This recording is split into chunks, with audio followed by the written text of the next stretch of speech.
सकल मराठा समाज मानेगाव यांच्यातर्फे आज मराठा आंदोलनकर्ते मनोजदादा जरांगे पाटील यांना पाठिंबा देण्यासाठी पूर्ण मानेगाव व इतर पूर्ण समाजातले 7 गाड्यांची व्यवस्था केलेली आहे। त्यातला पहिला टप्पा आता सकाळी 2-3 गाड्या चाललेल्या आहेत। राहिलेल्या लोकांच्या काही अडचणीमुळे संध्याकाळी जातो म्हणल्यामुळे संध्याकाळी क्रुझर गाडीची व्यवस्था केलेली आहे। आणि विशेष म्हणजे सर्व समाजाचा ओबीसी असो इतर सर्व मुस्लिम समाजाचा मानेगावच्या मराठा सकल समाजाला पूर्ण पाठिंबा आहे। मुस्लिम समाजातर्फे हे बघा तुम्ही बघू शकता घ्या पुढे घ्या घ्या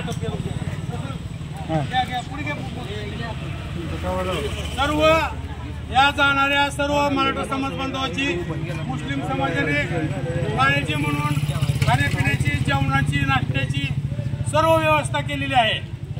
त्याच्यामुळे सर्व समाज एकच आहे, कुणाचं काही अडचण नाही। त्याच्यामुळे ह्या सगळ्यांनी सामील व्हावं। मनोजदादा जरांगे पाटील हा प्रामाणिक गरजवंत मराठ्यासाठी लढणारा माणूस आहे। तो काही श्रीमंत मराठ्यासाठी लढणारा नाही। त्याच्यामुळे हा काही कुणाच्या विरोधातला मोर्चा नाही। सर्व समाजाचा पाठिंब्यामुळे मानेगावातून जास्तीत जास्त 100 लोक आज आणि उद्या मिळून जाणार आहे। सर्व व्यवस्थापन माझं आहे, ज्याच्याकडे जायचं आहे ज्याला जायचं आहे त्यांनी मला फोन करावा। सगळी जाण्याची राहण्याची खाण्याची व्यवस्था केली जाईल। त्याच्यामुळे काही अडचण नाही। मानेगावातून अनेक देणगीदारांनी पैसे माझ्या फोनपेवर पाठवले, त्याचा हिशोब गेल्या वेळेस दिला होता, दररोज देतोय, काही अडचण नाही। प्रत्येकाला नाव देतोय, कुणी दिलंय कुणी नाही। त्याच्यामुळे फक्त प्रत्येक समाज बांधवांना जाण्याची व्यवस्था करावी। हे काम काय आपलंच आहे, राष्ट्रीय काम आहे। समाजासाठी 2 दिवस गेलं तरी काही अडचण नाही।